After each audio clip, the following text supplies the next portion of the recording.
সমন্বয় সেবা উদ্যোগ ট্রাস্টের উদ্যোগে এবং আয়োজনে অনুষ্ঠিত হলো বস্ত্র বিতরণী অনুষ্ঠান গত রবিবার পূর্ব মেদিনীপুরের পটাশপুরের অলুগালে।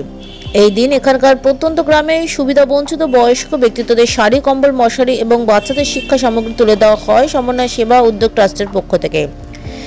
এই ট্রাস্ট সারা বছর ধরে বহু সমাজসেবামূলক কাজ করে থাকেন পশ্চিমবঙ্গের বিভিন্ন প্রান্তে। সমস্ত অতিথিদের মধ্যে উপস্থিত ছিলেন পটাশপুরের বিধায়ক উত্তম বারিক, সাউথ খণ্ডন প্রধান বিজয় বন্ধু বাগ, পটাশপুর 2 এর বিডিও শঙ্কর ঘোষ, স্বপন মাইতি, ডক্টর নারায়ণ মিত্র, ডক্টর কিংসুক নস্কর। এছাড়াও ট্রাস্টের মধ্যে সদস্যদের মধ্যে উপস্থিত ছিলেন মনোজ ঘরাই, বিজয় ঘরাই, সঙ্গীতা চ্যাটার্জি, নিরঞ্জনা দাস, দীপক রঞ্জন দাস, সবিতা চ্যাটার্জি, দিলীপ শীল, ইন্দ্রজিৎ ঘরাই, পবিত্র বিশ্বাস, গঙ্গাধর ঘরাই, বিপিন বিহারী প্রধান ছাড়াও অন্যান্য সদস্য ও সদস্যবৃন্দরা।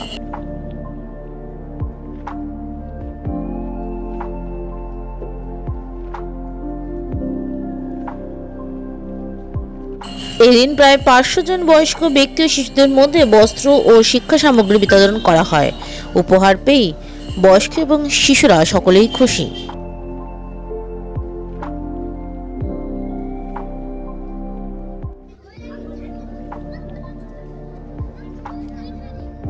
দেবশ্রী মুখার্জির রিপোর্ট 24x7 নিউজ বেঙ্গল।